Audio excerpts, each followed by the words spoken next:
Chapter 1.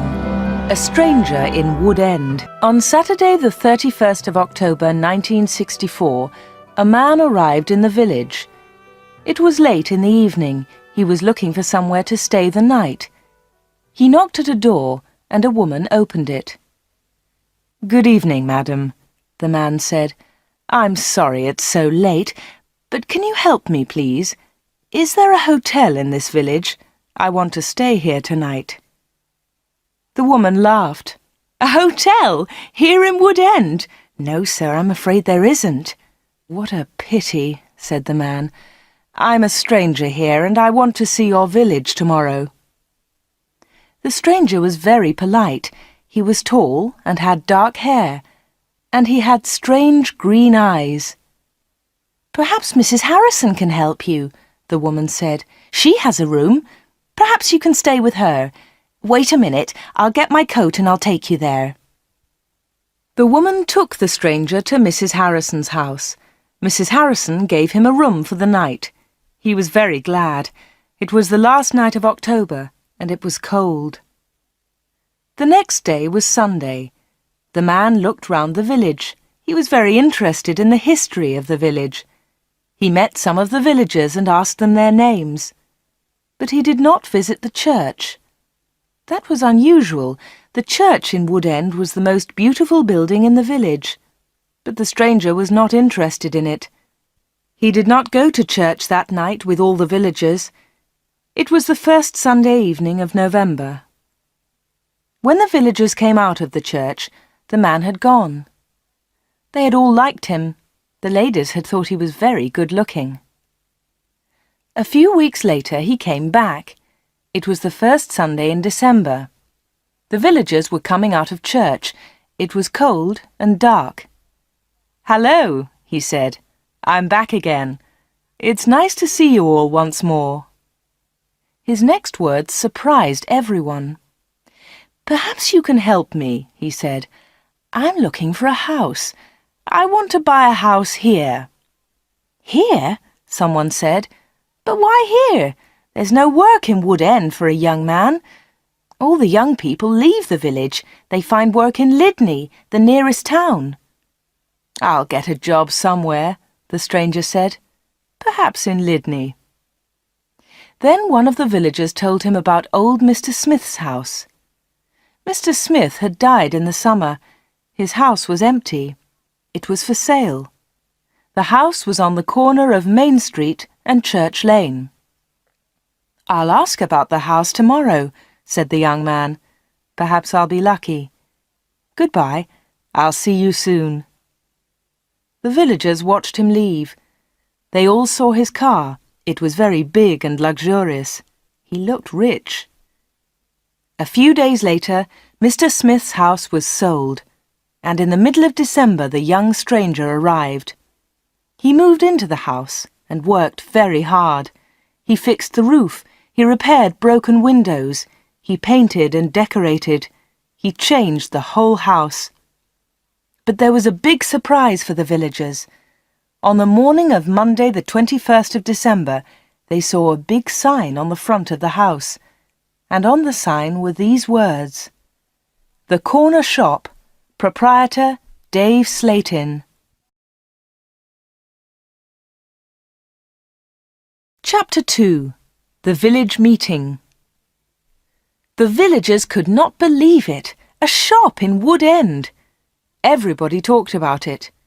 There was once a shop in Wood End, but it had closed 20 years ago. Some people wanted the shop, but others did not. The villagers met in the evening in the village hall. Everybody was there. Everybody was interested in the new shop. "The corner shop is a good idea," someone said. "We need a village shop. We won't need to go to Whitney." Then Mrs. Harrison spoke. She liked the stranger, Dave Slatin. "I agree," she said. "A village shop is a good idea. It's too quiet here. Wood End needs a shop." "Nonsense," said Miss Brown. She was the village school teacher. "Whitney is not far away. There are lots of shops there." Soon everybody was shouting. Then Mr. Hart spoke. He was a very big man with a loud voice. "Listen, everybody," he shouted. "We've never had trouble in this village before. We've always been quiet and happy. Now this shop is causing trouble." "Let Mr. Slayton speak," someone said. "It's his shop. Let him speak."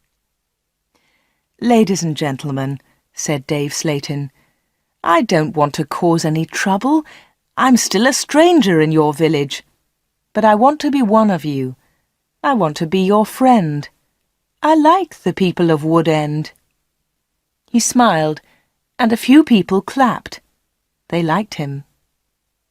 "The corner shop will sell lots of things," he went on. "It will sell food and things for the house. Everything will be cheap, I promise." Everybody was listening carefully.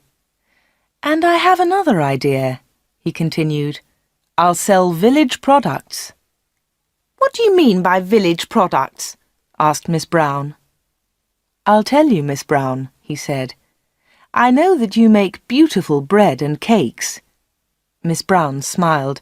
Yes, she did make bread and cakes. Everyone knew that. "And you, Mr. Hart, I've seen your flowers. You grow beautiful flowers." Now Mr. Hart smiled. Yes, his flowers were beautiful. Everyone knew about them. "And Mr. Everett makes pots," someone said.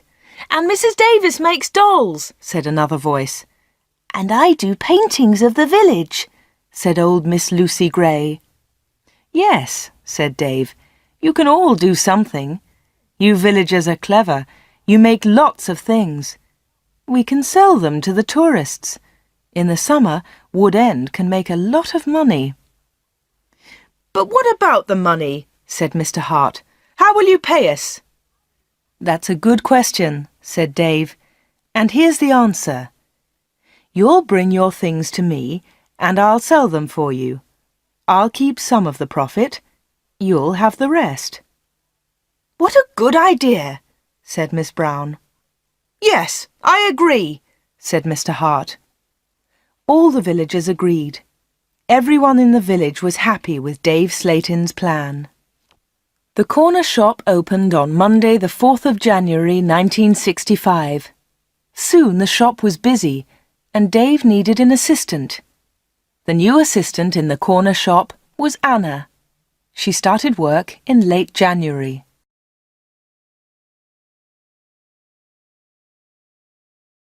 Chapter 3. The Corner Shop. Dave Slayton kept his promises. Things at the shop were good and cheap. "How does he do it?" asked Mrs. Harrison. "It's winter, but he's selling lots of fruit and vegetables, and they're cheap. I never go to Lydney now." The other villagers agreed. The corner shop was a success, and Dave seemed happy. He paid Anna good wages. Sometimes her friend Peter helped at the shop, and Dave gave him money too. Dave advertised in newspapers, and the village products sold well. People from Lydney came to the corner shop. There were lots of visitors, and Wood End became more interesting. The villagers were surprised, but pleased. They were making a lot of money. Dave lived alone in a flat above the shop. He was very popular in the village, but no one ever went to his flat. No one ever saw inside it. At the bottom of the stairs there were 2 doors. One led into the stockroom. The other door had a notice on it. "Special orders only. Keep out." The door was always locked. Anna never went into the special orders room. "Why do you lock that room, Dave?" Anna asked one day. "What's in there?" "It's for special orders," he replied. "Big orders." "But you won't get any big orders in Wood End," said Anna. Dave said nothing. He did not want to talk about that room.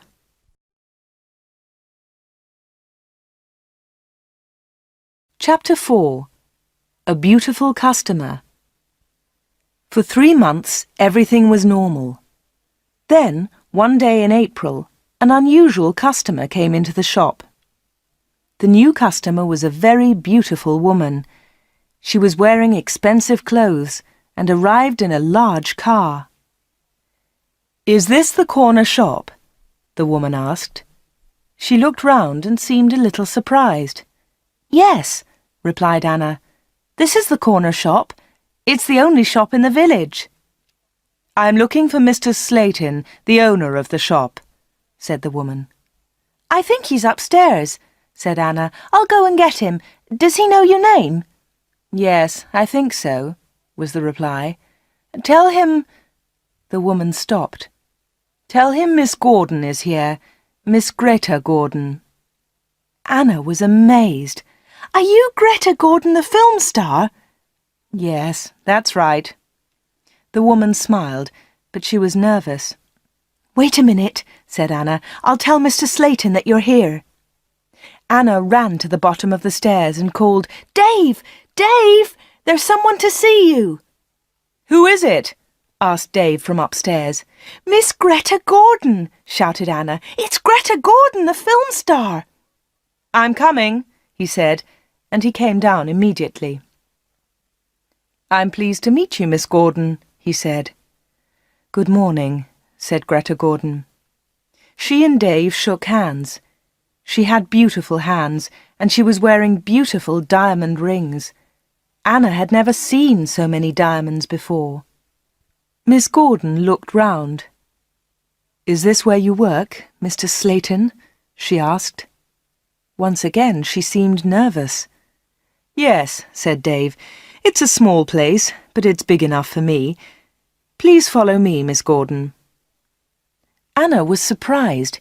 Dave and Greta Gordon did not know each other. He did not call her Greta, and she did not call him Dave. He seemed to be in a hurry, and she seemed to be frightened. Anna watched them. Dave and Greta Gordon went to the back of the shop and into the special orders room. Greta Gordon was a special order customer. Anna thought that was very strange. She wanted to tell someone about Greta Gordon. Anna loved films. She wanted to tell Peter about the film star, but she had to stay in the shop. 10 minutes later, Greta Gordon came out of the special orders room. Dave went straight upstairs, and Greta Gordon came to the front of the shop. The film star looked terrible. She was pale. She was crying. Her eyes were red with tears. "What's wrong?" asked Anna. "Can I help you, Miss Gordon?" "No, thanks. I'm all right," said Greta Gordon. "Do you want to sit down?" said Anna. She got a chair, and the film star sat down. "Shall I get the doctor?" said Anna. "No, no," said Greta. "Please tell no one about my visit here. Please tell no one." Anna was disappointed. She wanted to tell everyone about Greta Gordon. She wanted to tell everyone about her famous customer. "I want to give you something," said Greta Gordon. "Here's a photograph of me. I'll sign it." She signed the photograph and gave it to Anna. "Please keep this," said Greta, "and please keep our secret. Please don't tell anyone." "All right," said Anna. "I promise." The film star kissed Anna. She held Anna's hands. What a beautiful woman, thought Anna, and what beautiful hands. Then Anna noticed something. The diamond rings were gone.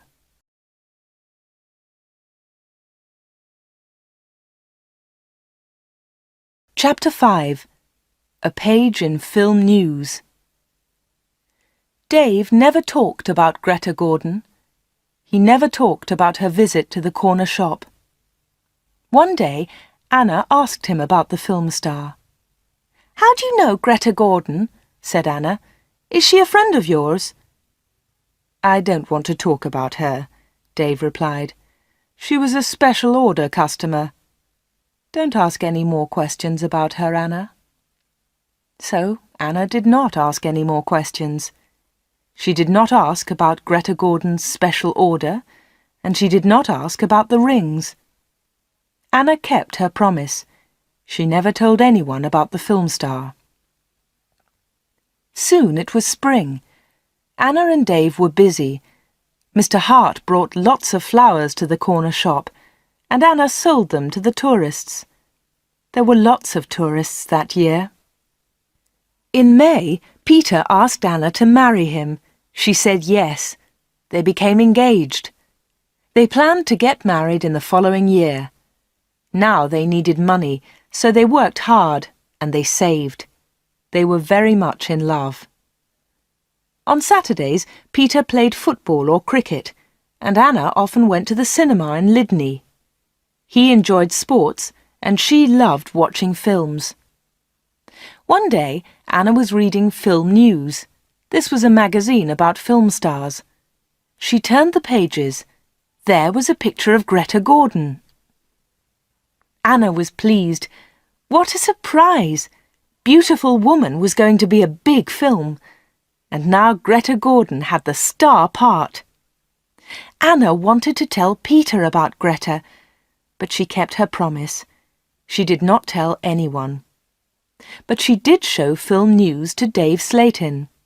"Look, Dave," she said, "here's a story about Greta Gordon. Isn't it great? She's got the big part in Beautiful Woman." Dave looked at the magazine. "Greta Gordon will star in Beautiful Woman."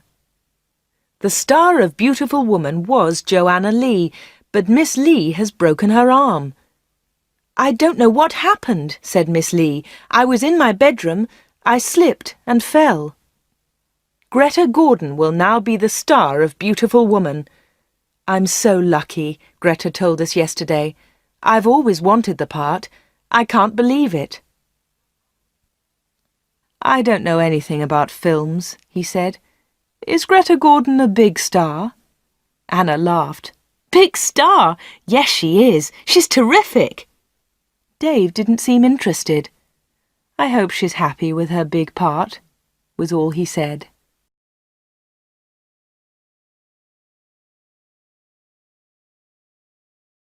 Chapter 6. A Quick Kiss. Summer tourists were arriving in Wood End.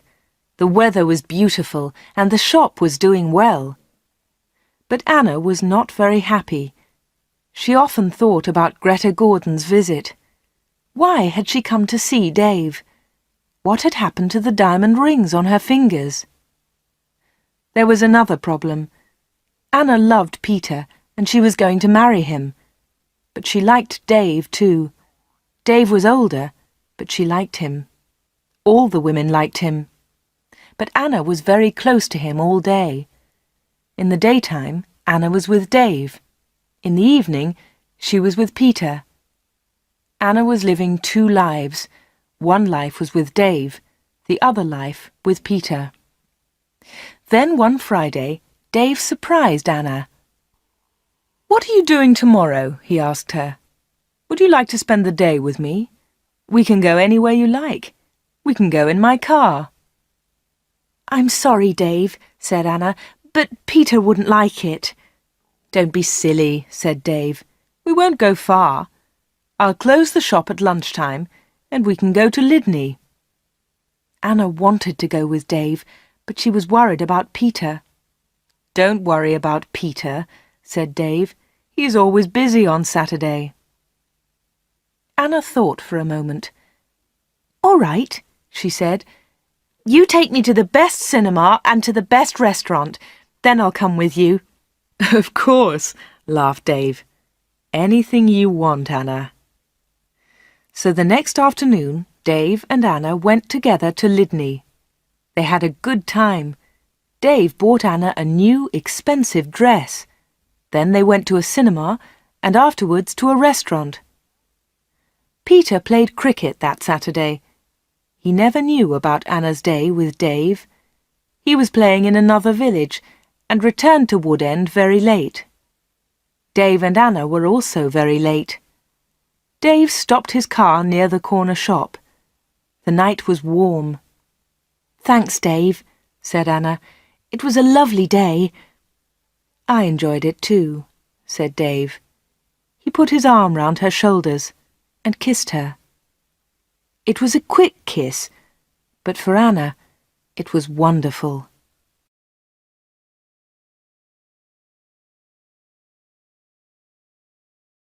Chapter 7. Another Special Order. The summer passed. The corner shop was always busy. Sometimes Dave opened the shop on Sundays too. Anna earned a lot of money. Everyone thought that she was happy. But life was difficult for her. She liked Dave. He was her boss, and he was older than her. But Peter was her fiancé, and he was about the same age. Dave was quite rich, but Peter had no money. Dave bought Anna clothes, and he took her out. Peter did not buy her clothes and never took her anywhere. He was more interested in football. Anna did not like football. Now it was September. Peter played football every Saturday. One Saturday there was a big football match on television. Mr. Hart had the biggest television in the village, and he invited some people to his house. He invited Peter and Anna. On Friday, the day before the match, Anna was working in the shop all day. At 5 o'clock, she locked the shop door. 2 minutes later, the bell rang, and Anna went to the door. There was a young man outside. He was carrying a small case. "Hello," she said. "Can I help you?" "I hope so," said the young man. "I want to see Mr. Slayton." "I'm afraid that the shop is closed now," said Anna. "We're open tomorrow morning." "But I've got an appointment," said the young man. Then Dave spoke behind Anna. She hadn't seen him. "Yes, I've been waiting for you," said Dave. "You're late." "I'm very sorry, Mr. Slayton," said the young man. Never mind," said Dave rudely. His rudeness surprised Anna. The young man seemed afraid. "But can you see me now?" he asked. "Yes," said Dave. "Come in." Dave turned to Anna. "Anna, it's after 5 o'clock. You can go home now." "I won't be long," said Anna. Dave was angry. "Hurry up and go home," he said. But Anna wanted to stay. She wanted to know about the young man. The young man followed Dave to the back of the shop and into the special orders room.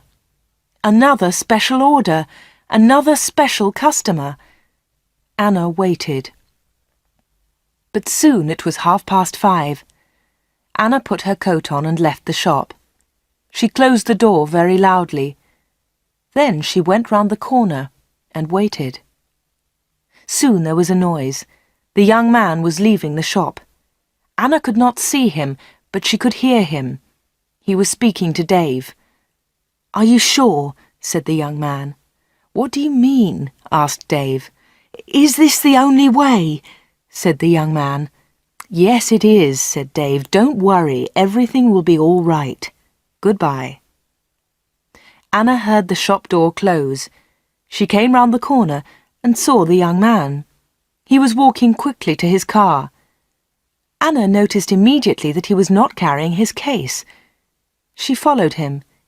"Excuse me," she said. "You've forgotten something. You've left something behind." The young man turned round. Anna stopped. Suddenly she was frightened. The young man's face was white. It was white with fear. "Please go away," said the young man. "Leave me alone. I want to go home. Leave me alone." He got into his car and drove off. Anna stood in the street and watched him. She was thinking. Why had the young man come to the corner shop? What was his special order? And why had he left his small case with Dave Slayton? Chapter 8. The Football Match. The next day was the day of the big football match. Mr. Hart had invited about 10 people. Anna did not watch the game. She was helping Mrs. Hart in the kitchen. They were making tea. It was a good game, and everyone was enjoying it. At half-time, Peter went into the kitchen. "Why don't you come and watch the match, Anna?" he said. "It's really good. Come on." Anna laughed. "No, thanks," she said. "I'm helping Mrs. Hart. Look, here's the tea. Can you take it in to the others?" "OK," said Peter. "It's a terrific match. Mike Bailey scored a great goal."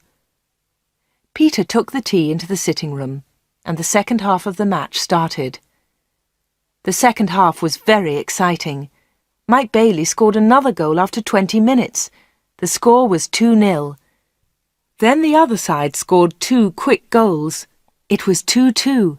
There were only 5 minutes of the match left. "Come on!" shouted Peter. "Come on, Mike, let's have another goal!" In the last seconds of the match, Mike Bailey scored the winner. It was his 3rd goal of the match. But something was wrong. The other team's goalkeeper was injured. Bailey had been very near the goalkeeper, and he had kicked the ball very hard. The ball had hit the goalkeeper's neck. Mrs. Hart and Anna came in from the kitchen. "What's happened?" said Anna. "What's wrong?" "It's Brian Thomas, the goalkeeper," said Peter. "He's injured." It was serious. The goalkeeper had broken his neck. Later they all watched the news on TV. They saw pictures of Mike Bailey's 3rd goal. It was a great goal. They saw the ball hit the goalkeeper. It was an accident. The TV announcer said, "And now over to our sports studio for an interview with Mike Bailey." They all watched the interview. The TV showed a picture of Mike Bailey and the interviewer. "Mike," said the interviewer, 3 goals in 1 match. How do you feel about that?" But Mike Bailey said nothing. He could not speak. He tried to speak, but he could not. It was terrible. The interviewer tried another question. "Let me ask you about the 3rd goal, Mike. It was a great goal, but how do you feel about the injury to Brian Thomas?" It was a silly question. The injured goalkeeper would never play football again. Mike Bailey said nothing. He looked very ill. When the interview ended, Mr. Hart turned off the TV. No one noticed that Anna had left the room. Mike Bailey had looked frightened. Anna was frightened too. Mike Bailey and Anna had met before, the day before, at the corner shop.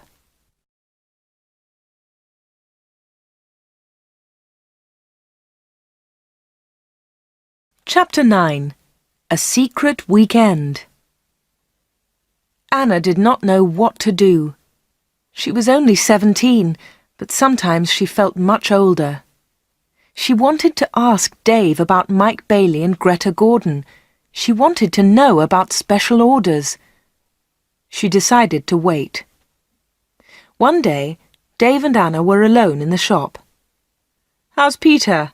asked Dave. "He's fine, thanks," said Anna. Dave smiled. "Is he still playing football?" "Of course he is," said Anna. Dave laughed. "You don't see him very much, do you, Anna?" "I see him 3 or 4 times a week," said Anna. "What about weekends?" Dave asked. Anna replied quickly, "I don't see him much at weekends. He plays football then." "When are you getting married?" asked Dave. "I don't know," she replied. "We haven't decided yet. Perhaps next year." "That's a long time." Dave smiled at Anna. Anna felt afraid. She also felt excited. She didn't know why. "Sometimes you're bored, Anna, aren't you?" said Dave. He looked into her eyes. "Yes," said Anna, "that's true." "Why don't you come away with me for a weekend?" said Dave. "We can go to London." A weekend in London! Anna had only been to London once for a day. Anna was excited, but she was also afraid. "I don't know," she said. "I must think of Peter." "Oh, forget him," said Dave. "He'll never know. Come with me and we'll go to the best shops. We'll go to the best cinema. Will you come with me?" Anna said nothing. Suddenly she had an idea. She looked at Dave. "Perhaps I'll come with you," she said. "Good," said Dave. "That's great." "But first," said Anna, "I want to ask you something." "What do you want to know?" he said quietly. "I want to know about your special orders." Very clever, said Dave. You're a village girl, but you're very clever, Anna. Village girls aren't stupid, said Anna. Now tell me about your special orders, then I'll come to London with you. Dave was angry. One question. You can ask me one question, he said. Quickly, Anna asked, Why do people come to you? Why? One question. Only one, shouted Dave. All right, said Anna, but don't shout. Tell me, why do people come to see you? Dave thought about his answer. He spoke quietly.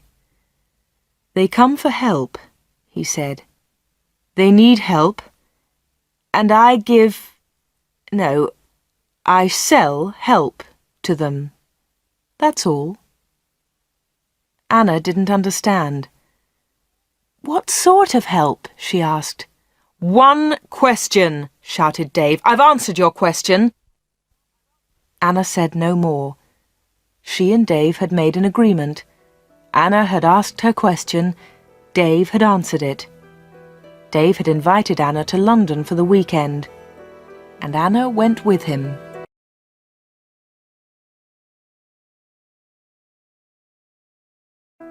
Chapter 10. A Quarrel.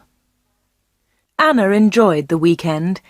They arrived in London late on Friday evening and stayed at a big hotel. On Saturday they went shopping, and in the evening they went to a cinema. On Sunday they went to a park. They came back to Wood End on Sunday evening. It was the last Sunday in September. On Monday, Anna went to the shop. It was not so busy now. Summer was over. Most of the customers were villagers. It was a cold autumn. On Monday evening, Peter came to see Anna. "Hello," said Anna. "Did you win on Saturday?" "No," said Peter. "We didn't win, and I didn't play." Anna was surprised.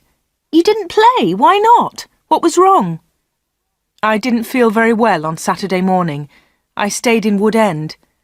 I was in the village all weekend." Anna's face was red. Her voice was quiet. "Are you feeling better now?" she asked. "No," said Peter, "and you know why." Anna tried to look surprised. "Me?" she said. "Oh, Anna," said Peter, "you know what's wrong. It's you and Dave Slatin." "What do you mean, me and Dave Slatin?" said Anna quickly. "You went away with him on Friday evening. Someone saw you in Dave's car." Anna tried to explain. "Oh, it's nothing," she said. "Dave and I went—" "Shut up," said Peter. "I don't want to know, Anna. Don't talk about it." "But Peter," said Anna. Peter didn't listen. "I know he's got a lot of money. He can take you to places. He's from a big city. I'm a poor village boy, Anna. But you must choose. You must choose between Dave and me. You can't have both of us." "I know that, Peter," said Anna, "and I don't want both of you. But listen, Peter, I want to tell you about Dave. There's something very strange about him." "Dave, Dave, Dave," Peter shouted. "You talk about him all the time. I don't want to hear his name again." Peter turned round and walked out of the room. He left Anna's house. Now Anna was alone. She was very unhappy. She wanted to talk to Peter. She wanted to tell him about Dave. She wanted to tell him about Greta Gordon and about Mike Bailey. But Peter had left her. Chapter 11.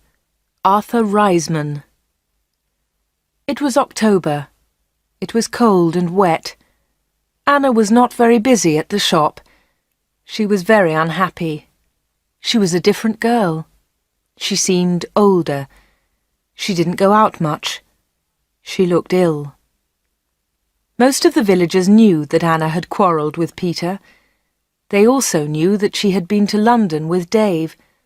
But no one was able to help Anna. She did not talk to anyone.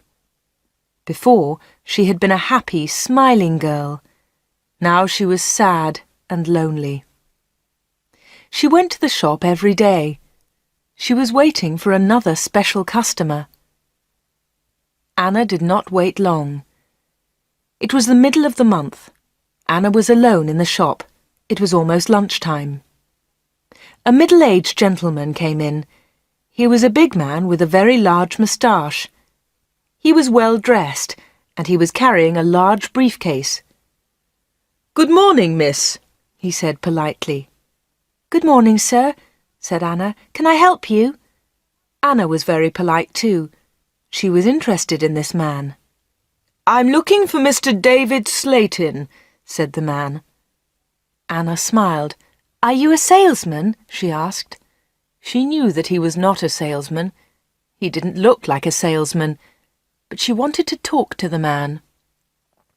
The man smiled. "Yes, I am a salesman," he said. That was not true. Anna knew that the man was lying. Then she said, "Perhaps I can help you, sir. I usually speak to the salesman." She looked at the man's case. It had the letters A-R-I-C-S printed on it. "Thank you," said the man very politely, "but I have a private appointment. I have come from London, and I must see Mr. Slayton." "I'm sorry," said Anna. "He's very busy at the moment, but I'll tell him you're here. What's your name, please?" The man smiled. "Roberts," he said. "Arthur Roberts." Anna went to the back of the shop. Dave was coming down the stairs. "There's a man in the shop," said Anna. "He wants to speak to you."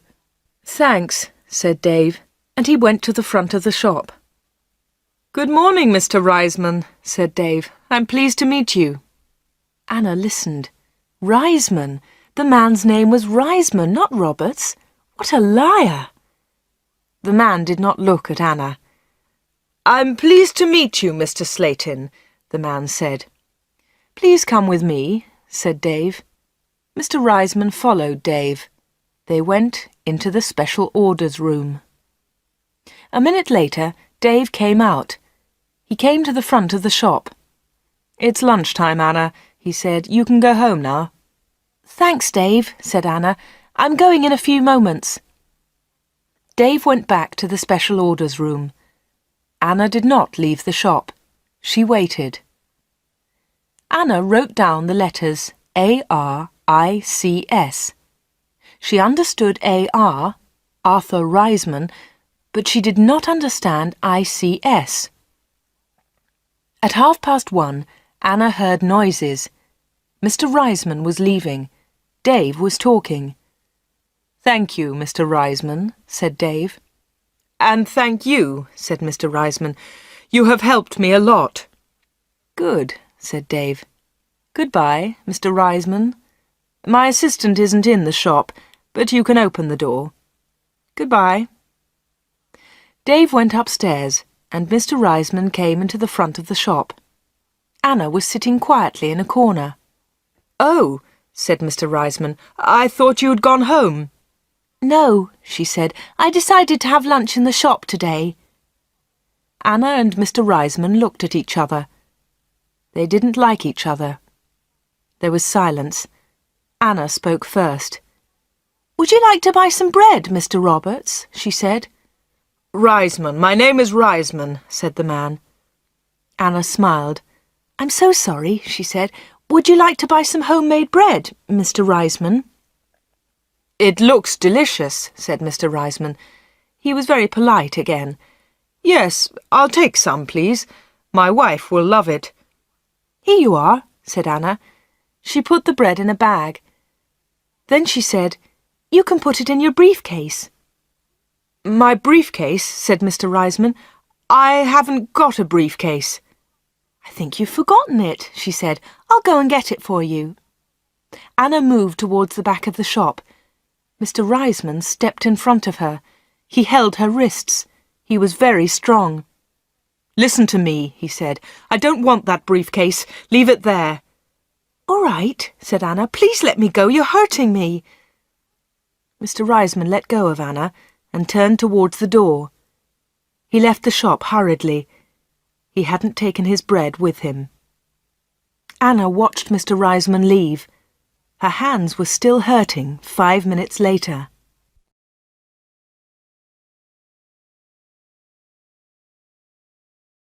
Chapter 12. Anna waits for news.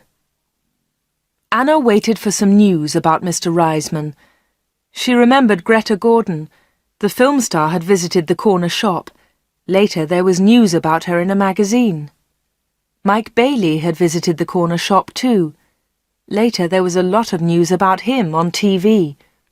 And now Mr. Reisman had visited the corner shop. Anna was waiting for some news about him. All 3 visitors had been special customers. They had all seen Dave. They had all been in the special orders room. And they had all left something with Dave. Greta Gordon had left her diamond rings. Mike Bailey had left his case. Mr. Reisman had left his briefcase. Anna wanted to find out more about the 3 special customers. She thought about Mr. Reisman.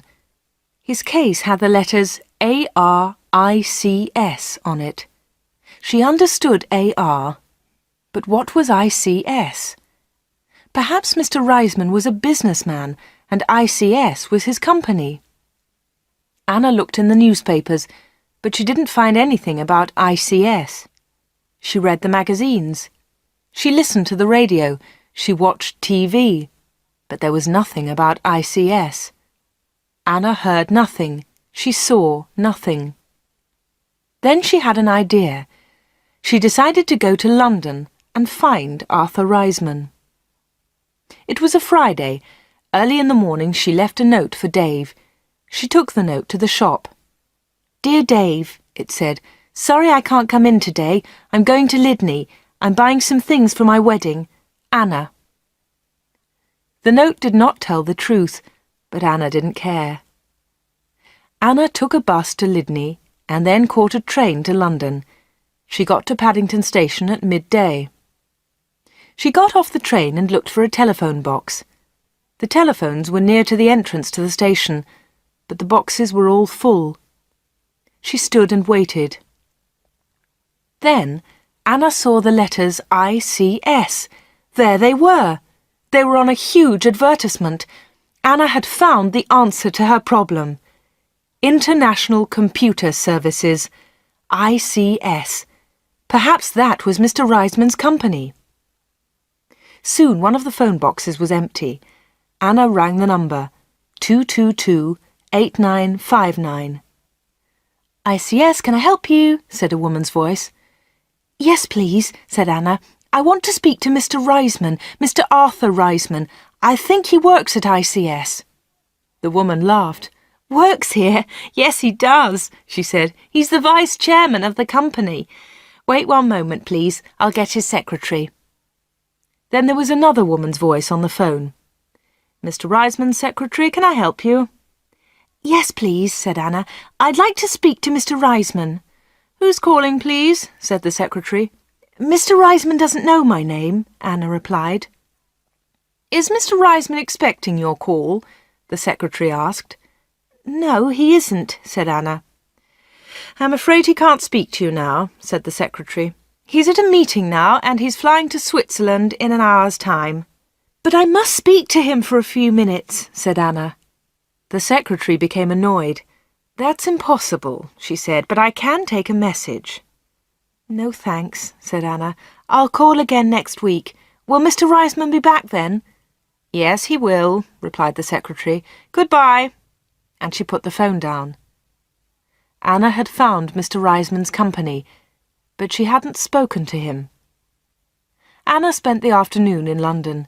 She went to see a film, then she had tea in a small cafe near Paddington Station. Her train left London at 6:30.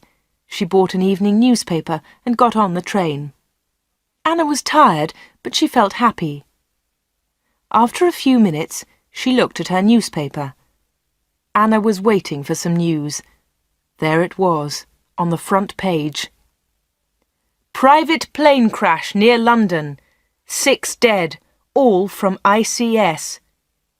6 people were killed this afternoon in a plane crash at Enfield near London. The plane was flying to Switzerland. The passengers were all from International Computer Services, ICS. Among them was Mr. Alfred Gluck, the chairman of ICS. Mr. Arthur Reisman, vice-chairman of ICS, told us, "I'm lucky to be alive. I was at a meeting today. The meeting went on for a long time, and I didn't catch the plane." Mr. Reisman will probably be the new chairman of ICS.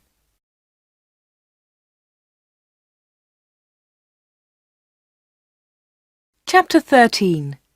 The Special Orders Room. Anna got home about 10 o'clock. She turned on the radio and listened to the news. The chairman of ICS was dead, and Mr. Reisman was the new chairman. Anna didn't sleep that night. She was thinking about Dave Slayton and the special orders. What were they? What was Dave Slayton doing in that room? On Saturday morning she went to the shop. Dave said nothing to her. He was angry because Anna had not worked on Friday. He didn't ask about her day off, and Anna didn't tell him about it. At 11 o'clock, Dave left the shop. He got in his car and drove off. Anna was alone. This was her chance. She went to the back of the shop and turned the handle of the locked door. But the special orders room was not locked. Dave had forgotten to lock it. Anna opened the door and went into the room. It was a small room, dark and hot. Anna turned on the light, but it was not a very strong light. She looked round the room. There was a small table, 2 old chairs, and a lot of boxes. That was all. Special orders? There were no order books, no papers, no pencils. Anna walked round the table. It was difficult because there were a lot of boxes on the floor. Anna opened one of the boxes and looked inside. She found some old magazines and newspapers. Underneath, there were some dirty old clothes. But underneath the clothes, she discovered some money. Lots of money. British money, French money, American, German. There was money from all over the world. Anna was amazed. She had never seen so much money before. She looked round again and found Mike Bailey's case. It was empty. Then she found Arthur Reisman's briefcase. That was empty too. Then Anna looked into a bigger box. Inside it were some dolls with broken arms and legs. One of the dolls was very beautiful, but it had a broken arm. Anna put it on the table. Then Anna found a book about football. Inside there were some pictures of footballers, but the pictures were all torn. Anna put the book on the table. Anna looked into the box again and found some little cars. Most of them were broken. She found a small model aeroplane. It was broken too. Anna put all these things on the table. What a strange collection. There was the money, the broken doll, the toy cars, the model aeroplane, and there was the football book with the torn pictures. Anna looked at the things on the table. What were they for? Why did Dave Slayton keep them in this locked room? Suddenly Anna jumped. There was a noise behind her. Someone was standing at the door.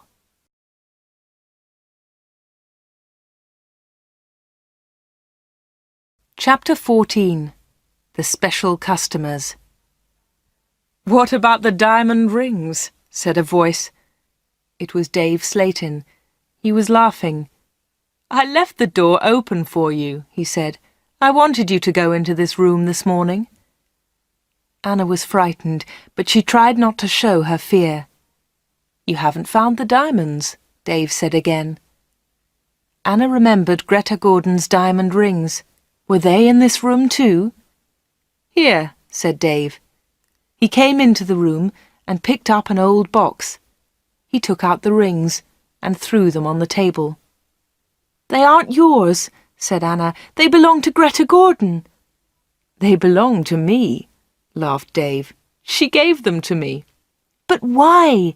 asked Anna. "Why? Why did Greta Gordon give you those diamonds? And all this money? Who gave you the money?" "My special customers," said Dave. "My special customers gave me the money. It's mine now." "Mike Bailey and Mr. Reisman gave you all this money?" asked Anna. "Yes," said Dave. "You have seen some of my special customers, not all of them." "But why do they come?" Anna asked again. "These people come to me for help," replied Dave Slayton. "I help them, and they pay me." "But how do you help them?" asked Anna. Dave Slayton picked up the beautiful doll with the broken arm. "Do you remember Joanna Lee?" he asked Anna. Anna thought for a moment. "Joanna Lee?" she said. "Yes, of course I remember her. She's the actress who broke her arm. Greta Gordon got her part." "That's right," said Dave Slayton. "This doll is Joanna Lee." Anna felt more afraid. What kind of man was Dave Slayton? Dave Slayton pointed to a torn photograph in the football book. "Who's that, Anna?" he asked. Anna remembered the face. She had seen it on TV. "Brian Thomas," she replied. "He's a goalkeeper." "He was a goalkeeper," said Dave Slayton. Anna was terribly frightened now. Dave Slayton was an evil man. Dave Slayton moved close to Anna. He picked up the broken aeroplane. "And what do you think this is?" he asked Anna. Anna knew the answer, but she was too afraid to speak. Dave Slayton took Anna's arm and held it tightly. Anna tried to move away. Dave Slayton laughed and held Anna more tightly. "Listen, Anna," he said quietly. "I want you. I need you. Marry me, Anna. Don't marry Peter. Marry me." "No, no," she cried. "Let me go! Let me go!" "But Anna, you still don't understand," said Dave Slayton. "I have strange powers. I can give you everything you want." He looked into Anna's eyes. "And my children will have these powers too," he continued. "I will give you money and diamonds, and you, Anna, you will give me children." Anna was terrified now. She kicked Dave Slayton very hard, and he let go of her hand. Anna moved quickly. She ran out of the special orders room, through the front of the shop, and out onto the street. She ran all the way home.